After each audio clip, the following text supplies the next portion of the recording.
வணக்கம்.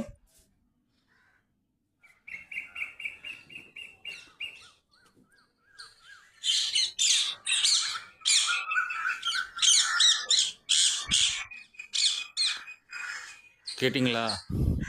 பறவைகளை கூவி கத்தி தை திருமகளில் தூங்கிட்டு இருக்க சூரியனை தட்டி எழுப்புற மாதிரி சூரிய உதயம் பார்க்கவே அருமையாக இருக்குது. உங்கள் அனைவருக்கும் உள்ளம் கனிந்த பொங்கல் நல்வாழ்த்துக்களை தெரிவித்துக் கொள்கிறேன்.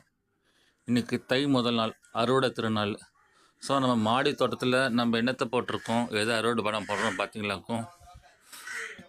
நான் மஞ்சள் போட்டிருந்தேன், கரும்பு போட்டிருந்தேன், நெல் போட்டிருந்தேன். நெல் போன மழையில் வீணாக போயிடுச்சுது. கரும்பு விளையில. இது வந்து அரபிக் பன்னீர் நல்லா பூத்து இருக்குது, ஃப்ரேக்ரன்ஸ் நல்லா இருக்குது.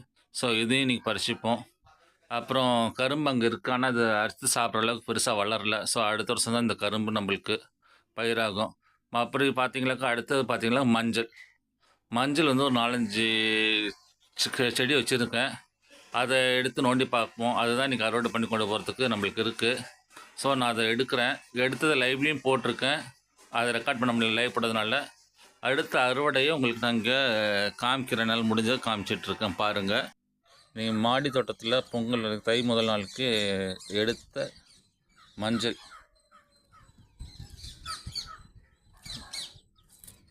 இன்னொரு கிழங்கு கீழே இருக்குது, அது இனிமேல் தான் போய் எடுக்கணும்.